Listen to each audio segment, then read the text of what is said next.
Podcasting from Singapore and broadcasting all around the world.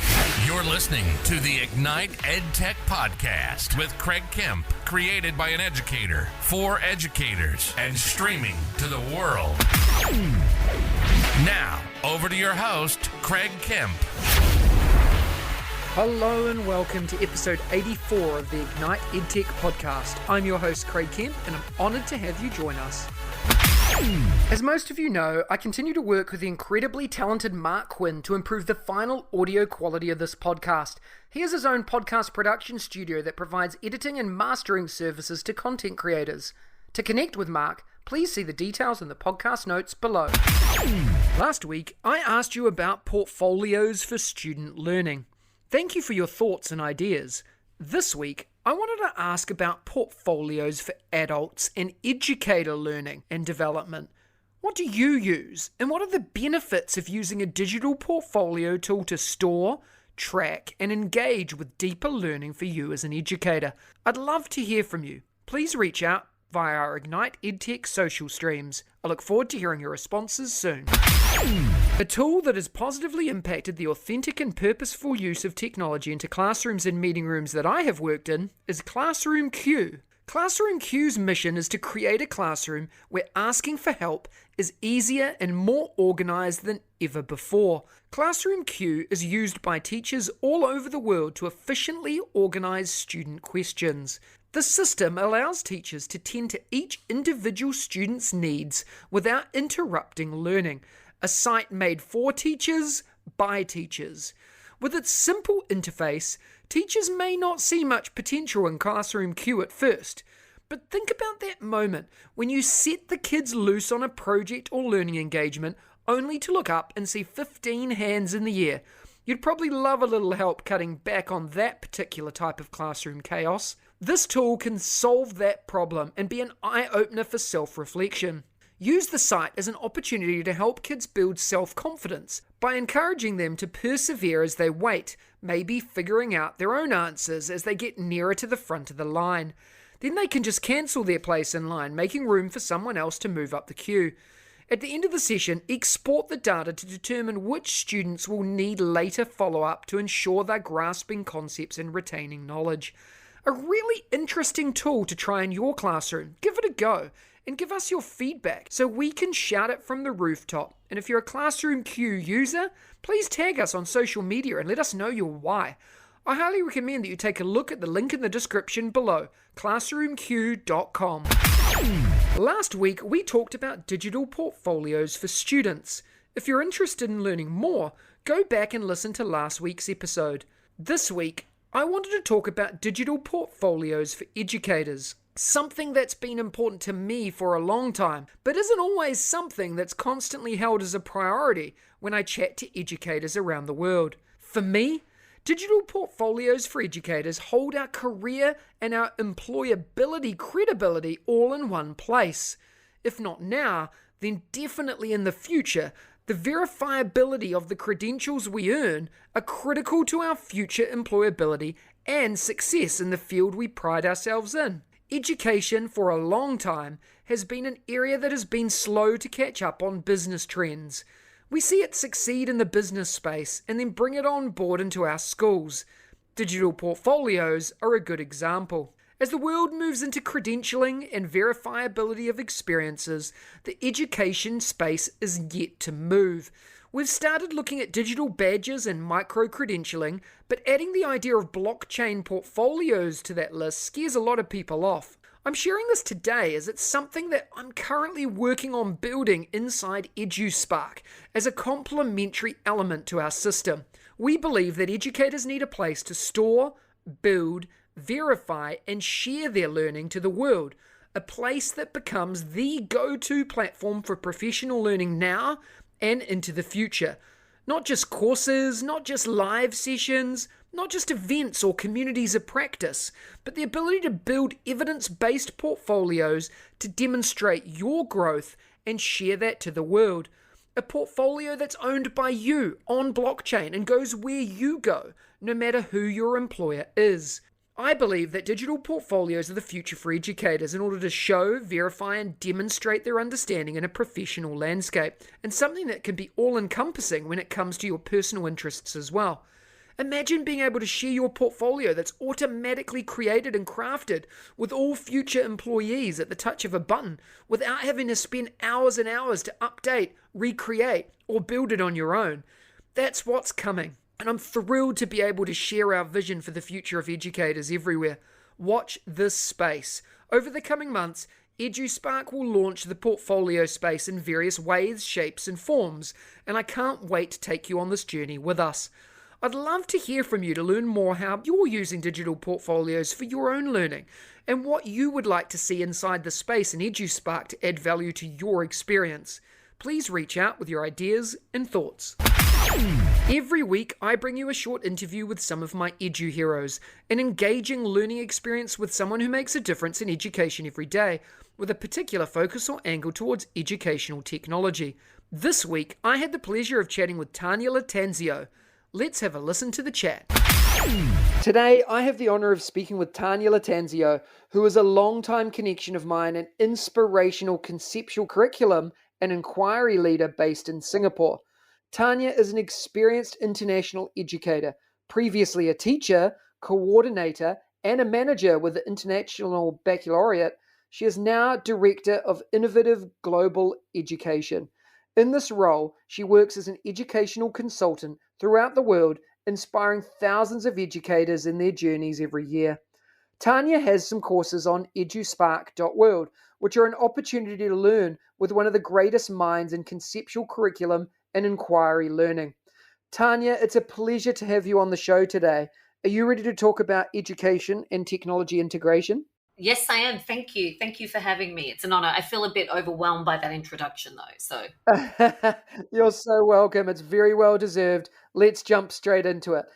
Why don't you start by telling us a little bit about your current role and what inspires you to do what you do? So my current role involves working with schools and educators and at times children, of course, when you could work in the classroom with students and you could travel. A lot of my work really is focused on conceptual learning. So that idea of taking curriculum, making it more conceptual, and then looking at the pedagogy that goes with that, really trying to promote that idea of learner agency, of students having a say in their learning. So they're co-constructing learning with their teachers. And of course, when we move to a conceptual framework, there's more opportunity to do that. And so a lot of the work is planning with teachers. It can be coaching, it can be mentoring, it can be redoing curriculum, it can be modeling in classes. So it really depends on the needs of schools at the time and what they're looking for and where they're at in their own learning journey. Obviously, what inspires you is that, you want students to have a really good experience at school. You want students to find learning enjoyable. You want them to be challenged in their learning. You want them to have some choice in their learning, to have some control in their learning. And so I really hope that over the past 2 years, where I've only really been able to work with educators, that moves down into the classroom and that students are having a better experience. And it's been wonderful to have long-term opportunities to work with teachers, because then you can talk about those changes and what happens. So it's a very exciting role. I feel incredibly privileged to be able to do it. And you have incredible impact, Tanya, as well. Let's dive into it in a little bit more detail. Tell us about your work at Innovative Global Ed. What do you do and how do you work with schools and organizations? Yeah, so there's a multitude of ways that I've been working with schools. Obviously, for the past 2 years, a lot of that work's been online. And it's varied between offering webinars to working very, very closely with teaching teams through a planning process or for reimagining their curriculum. So schools generally contact me and we work out a plan moving forward to what that could look like and how we can bring about that pedagogical shift and that conceptual shift in learning. So one part of my role, of course, is working intensively with schools, with teaching teams. Then I have another part of my role which involves putting on webinars that everyone can access, and that's available on my website to look at that. And so there's a big chunk of my work that involves that. And then we used to put on conferences, of course, pre-COVID. We did have a very, very successful, Andrea Mueller, who's my partner, and I had a very successful conference, an early years conference, and we're looking at probably offering something, hopefully, either this year or next year in that realm. The other thing, of course, is that I've co-authored a book, Taking the Complexity Out of Concepts, which just aligns greatly with the work that Andrea and I do in schools. So that's really who we are. That's how we work with schools and organizations, that idea of really trying to meet the needs of where schools are at. So it's definitely not, we turn up or I turn up with what I've planned. What it really is let's talk about this. Where are you at? Where do you need to head? How can we get there? What's the best way around that? So it's very much a collaboration, and then me coming in and working. And of course, the most success is when you do have those long-term contracts with organizations or schools, because then you see that progress taking place over time and you see the impact that has on students. And so that's kind of the majority of the work that I do and how we work with schools and organizations. Yeah, it's amazing, Tanya, the work that you've done, and I've been firsthand to seeing a lot of this is really exciting. And I agree in the power of that partnership and that sustained learning relationship.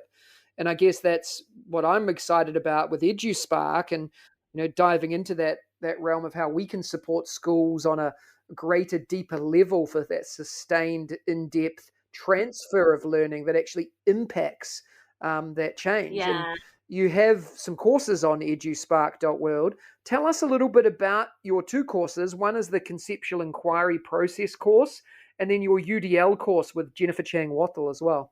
Yeah, so the Conceptual Inquiry Process course is very much taking teachers through a conceptual inquiry process, looking at the different phases of the conceptual inquiry process and how concepts are embedded at each phase and how we can promote inquiry as a part of that, really understanding that inquiry is not linear either. And so that idea that we're back and forth, so giving teachers and educators some really practical ideas that they can use as they go through that course for each of the stages. I think one of the things that's really important when you facilitate workshops in particular, or even webinars, is that you're kind of modeling the pedagogy that you want teachers to do as well. So that's a really important part then, to then give teachers ideas and strategies for what that can look like as well. The UDL course, it's always an absolute joy and pleasure to collaborate with Jennifer. She's an amazing educator and thought partner for me, that's for sure. So that came together where we were, we both had quite a few requests to look at UDL, then other schools asking us about differentiation. So what we did is we sort of came together and looked at what UDL is, what differentiation is, but then really tried to look at, well, what are the commonalities that both have? And that idea, of course, that they have more in common than they don't. And again, taking teachers through and educators through that process of what it is, but again, then making sure that we've got strategies that they can then look at and think, well, what does this mean for our own learning? And in each situation, with that course comes resources that educators can access as a part of that. Yeah, it's really cool seeing the growth and development of these courses. And of course, as the tech stack improves and develops inside EduSpark, the ability to host and run conferences and events, and all of these pieces are coming together and really tie in really well with the work that you're talking about. You've already done so much in your career to date, Tanya. I'm really curious about what's next. What are your next big goals in your career? What do you want to do or achieve that you haven't been able to do yet? Look, I think a lot of it is to keep, obviously a lot of it is to just keep going and keeping, hopefully inspiring educators. I'm looking at writing a new book, of course, that's always there to get into that field, and looking at that as the next sort of thing authoring a book again, which takes a lot of work actually. So that's something I haven't achieved yet that I've been working on for quite a while. So hoping to get that out there as well. And of course, just to keep, hopefully, like I said, just inspiring educators from, I already work globally, which is lovely to be able to work in so many different countries and to have that opportunity to connect to people. And I think just to further extend that connection as well is really powerful. And of course, then to have opportunities to collaborate with people as well would be wonderful as well, to keep that going. I've had some amazing collaborations during the pandemic. And I think when you collaborate with others, you learn so much. So I think more collaborations would be something that I'd definitely be looking forward to, which I think helps you in your own career as well. Absolutely. Let's jump into some quick fire questions, Tanya. The first thing that comes to your head, and maybe a brief why as well. What is your hashtag one word for 2022? Okay, probably empathy. The moment. I know that's not very inspiring for people, I'm sorry, but I think with what's going on in the world, just that empathy for educators, empathy for others and the situation that they're in, really trying to understand and think about that, and then what that means in your role when you're working with educators or you're working with people in such difficult circumstances. What does that mean? How do you then move that in that learning to take into consideration where they're at in their own situation? I think it's been a really difficult 2 years, and we're seeing things now in our world that are going to make it more difficult. So I think if we can have empathy, and I guess the other one would be connecting to people, connecting to understand, connecting to learn, connecting to be inspired. So I think those two words work well. Sorry, not very uplifting, but the connection one is, it is that idea that I think the more we connect, the more we have empathy as well. I love it. A really nice connection there. What's your favorite education or edtech book or resource, Tanya? Yeah, so I like to use Padlet a lot. I use it in most of my webinars that I run. I use it when I work with schools, just because I find it really easy to access. You can do so much on it as a tool, and of course you can put links to other things within it. And so I just find it a really easy tool to use. And when I work with teachers, so many of them are in so many different tools. I've had quite a few say, I like that everything's in one place. And it doesn't mean you're not linking to other possibilities, like you might be linking to some Google Slides, or you might be linking to some websites, but that idea that they have everything in one place. And the other reason I like it, and I've been doing a lot of work with this with educators, is that idea that it becomes a thinking space. Because you have that opportunity to comment and share ideas, it becomes this place of collaboration. It becomes a place for educators to revisit, becomes a place to build on what others have written there. So it doesn't just become this resource, it becomes this living, working, collaborative space where everyone gets to learn from one another, read what other people have written, look at their own and think, gosh, now I believe this. So to me, it moves into this wonderful thinking, learning space. What starts off as resources then really does become this incredible space for educators to connect. And what is one daily habit or practice that helps you enjoy, progress, and succeed in your career? I think it's that whole idea of actually getting in on social media, connecting to others that you can't necessarily be there, seeing what's out there in the educational world. I think it's really important to keep up to date, to hear what innovations are taking place, to find out what others are doing. So I think that's a really, really important thing, is that we're connecting to that and we're seeing what's out there. Those connections are huge. Even though you don't physically know people, you have this amazing connection online.